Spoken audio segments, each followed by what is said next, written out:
So hello everyone, आज का topic है आपका प्राचीन भारत का इतिहास। प्राचीन भारत के इतिहास में आज आप पढ़ने वाले हैं चिकित्सा संबंधी पुस्तकें के बारे में पढ़ोगे आप, और राजनीतिक शास्त्र से संबंधित पुस्तकें के बारे में पढ़ोगे, और विदेशी यात्रियों का जो विवरण है उसके बारे में भी आप देखोगे थोड़ा सा। तो चलिए अब वीडियो को पूरा लास्ट तक देखें ताकि आपको अच्छे से सब चीज़ समझ में आए। और इसको आपको देखना ही नहीं है, आपको नोटबुक में प्रॉपर वे में कॉपी में नोट करना है। और आप होता क्या है कि बहुत स्टूडेंट वीडियो को केवल देखते हैं, तो उस समय आपको लगता है याद हो गया, लेकिन उस समय याद नहीं होता है। आप कॉपी में जब उसको आप नोट डाउन करोगे तो आपको उससे बहुत सा ऑब्जेक्टिव बनेगा एग्जाम में, किसी भी कॉम्पिटेटिव एग्जाम के लिए बहुत इंपॉर्टेंट टॉपिक है। मैं आपको पूरा एंशिएंट हिस्ट्री एंड इसके बाद जो खत्म होगा तो मेडिवल पढ़ाऊँगा, उसके बाद मॉडर्न। तो हालांकि इस चैनल के माध्यम से हमने ज्योग्राफी भी बताया है। ज्योग्राफी का लेक्चर कल आएगा, आपको वो मिल जाएगा आप इस चैनल पे प्लेलिस्ट में। आप देख के इंडियन ज्योग्राफी आप वहाँ पे जाके ज्वाइन करके आप देख सकते हो। चलिए स्टार्ट करते हैं। अब देखो यहाँ पे पहला टॉपिक समझना, चिकित्सा संबंधी पुस्तकें।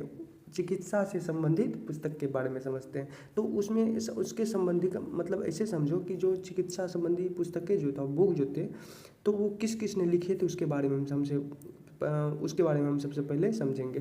तो सबसे पहले इंपॉर्टेंट टॉपिक समझना, जैसे कि रत्नाकर जो है एक बुक है, ठीक, उसे किसने लिखा था? नागार्जुन। चरक संहिता हो गया, ये चरक। और अष्टांग हृदय हो गया, वाग्भट। उसके बाद आयुर्वेद दीपिका। अब देखो आयुर्वेद दीपिका जो ये किसने लिखा था? ये हो गया चक्रपाणि दत्त। यह जो है चरक संहिता की टीका है। क्या है? चरक संहिता का टीका है।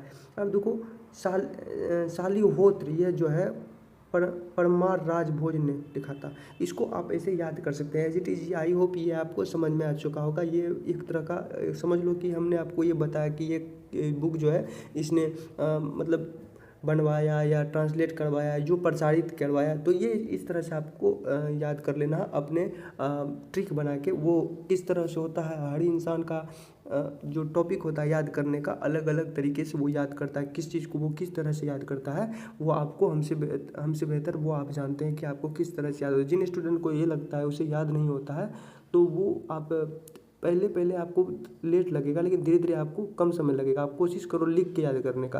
वो आप लिख के अगर याद करोगे तो वो आप गारंटी है कि 200% आप नहीं भूलोगे। तो वह समझ गए, 200% आप नहीं भूलोगे। तो आप लिख के याद करने का कोशिश करो। चलिए अब उसका ये टॉपिक कंप्लीट हो गया। अब देखो यहाँ पे राजनीति शास्त्र से ये आपका कंप्लीट हो गया। राजनीति शास्त्र से संबंधित पुस्तकें के बारे में समझते हैं। अब यहाँ पे समझो, अर्थशास्त्र जो थे ये कौटिल्य की इस पुस्तक को जो आप देखो, अर्थशास्त्र एक पुस्तक का नाम है। इसको जो है कौटिल्य की इस पुस्तक, ये अर्थशास्त्र किसकी पुस्तक है? कौटिल्य की इस पुस्तक को 1905 में प्रोफेसर शाम शास्त्री में मैसूर संग्रहालय से प्राप्त कर 1909 ईस्वी में अनुवाद कर प्रकाशित करवाया। अब देखो मैं आपको अपने अनुसार बताता हूँ आपको, और अपने अनुसार आप समझने का कोशिश करना। तो मान के चलो कि अर्थशास्त्र जो है एक बुक है, ठीक, मान के मत चलो वो बुक ही है, ठीक। तो कौटिल्य ये जो बुक है ये कौटिल्य की यानी चाणक्य की किताब थी। कौटिल्य उसी को कहते हैं। कौटिल्य की इस पुस्तक को जो है 1905 में प्रोफेसर शाम शास्त्री जो है मैसूर संग्रहालय, कहाँ पे? मैसूर संग्रहालय से प्राप्त कर। ये जो बुक है यानी अर्थशास्त्र जो है मैसूर संग्रहालय से लेकर, यानी मैसूर संग्रहालय में ये जो अर्थशास्त्र है वहाँ से वो प्राप्त किया। कौन किया प्राप्त? प्रोफेसर राम शास्त्री ने प्राप्त करके उसको 1909 ईस्वी में अनुवाद कर प्रकाशित करवाया। यहाँ तक आपको समझ में आ चुका होगा। तो अब अगला देखो, पंचतंत्र। देखो यहाँ पे देखो, पंचतंत्र जो है विष्णु शर्मा ने इसको प्रकाशित करवाया। उसी प्रकार से यहाँ पे प्रकाशित जो जिसने करवाया तो उसका नाम समझो यहाँ पे कृत्यकल्पतरु जो है ये लक्ष्मीधर और गोविंद चंद गढ़वाल का मंत्री इसने प्रकाशित करवाया, ऐसे समझ लेना। और जो है युक्तिकल्पतरु जो है ये भोज ने करवाया, और शुक्र नीति जो है शुक्राचार्य ने। इस तरह से आप इसको याद कर लेना एज इट इज़। यहाँ तक आपका कंप्लीट हो गया। तो चलिए अब देखो विदेशी यात्रियों का विवरण यहाँ आप देख पा रहे होंगे, तो उसके बारे में हम जान लेते हैं। जो विदेशी यात्रियों के द्वारा जो विवरण किया गया था इतिहास के बारे में, उसके बारे में भी जानेंगे। तो यहाँ पे आपको बहुत अच्छे से नहीं दिख पा रहा होगा, इसके लिए चलिए यहाँ पर थोड़ा जूम कर देता हूँ। यहाँ पे देखो अब विदेशी यात्रियों का विवरण समझो। सबसे पहले यहाँ पे देखो यूनानी आए थे, उसके द्वारा विवरण किया गया इतिहास को। उसके बाद चीनी यात्री आए थे, यानी चीन के यात्री आए थे, उसके द्वारा भी यूनान मतलब भारत का इतिहास के बारे में विवरण किया गया। उसके बाद मुस्लिम यात्री जो आए थे भारत में, उसके द्वारा भी विवरण किया गया भारत को। तो चलिए हम इतिहास का विवरण के बारे में देख रहे हैं। तो उसमें विदेशी यात्रियों ने जो देखा, जो सुना और जो परखा, उस सब का विवरण किया था। तो उसके बारे में सबसे पहले समझते हैं। सबसे पहले यूनान समझते हैं। यूनान में आप सबसे पहले पढ़ोगे सिकंदर से पहले। यहाँ पे देखो यूनान में सिकंदर से पहले के यूनानी इतिहासकार। अब देखो सिकंदर से पहले यूनानी इतिहासकार कौन कौन थे वो देख लेते हैं। सबसे पहले यहाँ पे देखो एस्काइलेक्स आए थे। उसके बाद हिकेटियस आए थे, हिकेटियस। उसके बाद हेरोडोटस आए थे।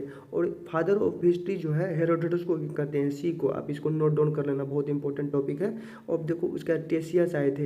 ये सब आए थे सिकंदर से पहले। यानी सिकंदर से पहले के यूनानी इतिहासकार कौन कौन थे? एस्काइलेक्स थे, हिकेटियस थे, हेरोडोटस थे, टेसियस थे। ये सबको आप नोट डाउन कर लेना। अब देखो सिकंदर, अब ये यहाँ तक आपको समझ में आ चुका है। अब देखो सिकंदर के, यहाँ पे देखो सिकंदर के साथ आने वाला यूनानी कौन कौन था। यहाँ पे देखो सिकंदर के साथ जो आए थे यूनानी, उसके साथ तो सिकंदर जो थे मैसिडोनिया का राजकुमार था। हालांकि वो पूरी दुनिया पे हुकूमत करना चाहता था, वो सब पूरा दुनिया जीत चुका था, लेकिन वो भारत को नहीं जीत पाया। अब देखो सिकंदर के साथ आने वाले यूनानी जो था, जैसे कि नियाकर्स जो है, नियाकर्स और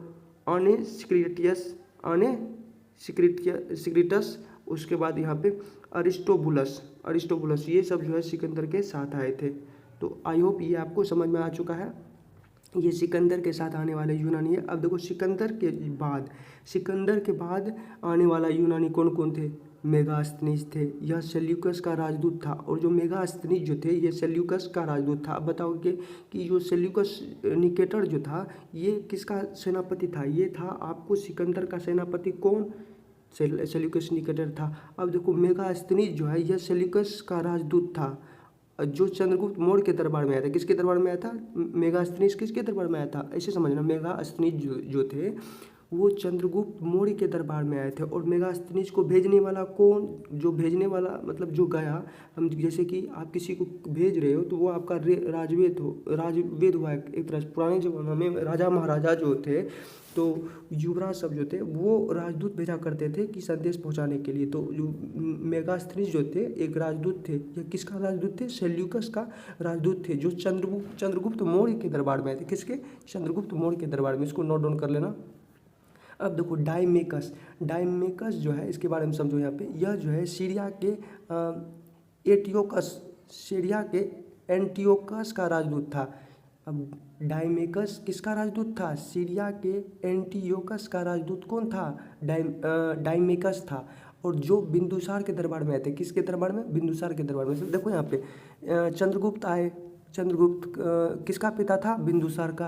और उसका बेटा के दरबार में कौन आया? उसके बेटे का दरबार में आया डाइमेकस। किसका था? किसका एक तरह का राजदूत था। तो यह था, आप कह सकते हैं, सीरिया के एंटियोकस का राजदूत कौन? डाइमेकस। अब डायनोशियन, अब देखो डायनोशियन जो है यह मिस्र के टॉलमी फिलाडेल्फस का राजदूत था, जो संभवतः अशोक के दरबार में आए थे। अब देखो यह चंद्रगुप्त आए, उसके बाद आए बिंदुसार। ये सब जो है, जैसे चंद्रगुप्त है, बिंदुसार हो गया, उसके बाद आ गया अशोक। ठीक। अब देखो चंद्रगुप्त के दरबार में कौन आया था? चंद्रगुप्त का दरबार में आया था मेगास्थनीज। कौन? मेगास्थनीज। ऐसे समझ लेना, एक तरह का ट्रिक है। M4 मेगास्थनीज और C4 चंद्रगुप्त। और बिंदुसार के दरबार में कौन आया था? डाइमेकस। कौन आया था? डाइमेकस आया था। तो इसको D समझ लेना, BD समझ लेना। B for Bindusara, B for Bindusara, D for Deimachus. उसी प्रकार अशोक के दरबार में कौन आया था? तो अशोक के दरबार में आपको आया था डायनोशियन आया था। कौन आया था? इसमें भी समझ लेना D, डायनोशियन आया था। तो आप ये मिस्र का टॉलमी, इसे किसने भेजा था? ये किसका राजदूत था? यह मिस्र के टॉलमी फिलाडेल्फस का राजदूत था। मिस्र का टॉलमी फिलाडेल्फस का राजदूत था, डायनोशियन था। ठीक। तो संभवतः अशोक के दरबार में ये आए थे। तो आई होप ये आपको समझ में आ चुका है। तो चलिए आज का टॉपिक हम यहीं कंप्लीट करते हैं, ताकि आपको बोर फील ना हो। आई होप ये आपको, अगर जिन स्टूडेंट्स ने ये वीडियो देखा होगा पूरा, तो उसे तो 100% समझ में आ चुका होगा।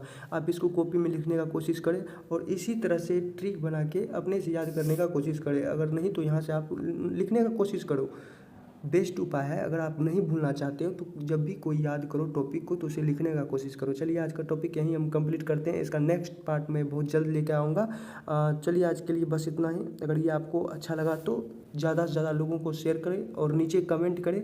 आपके कमेंट करने से होता क्या है कि वीडियो के अंदर क्या खराबी है या क्या जो स्टूडेंट को समझने में प्रॉब्लम है, वो हमें पता चलता है और उसे मैं सुधार करने का कोशिश करूँगा। चलिए आज का टॉपिक बस इतना ही। धन्यवाद। जय हिंद।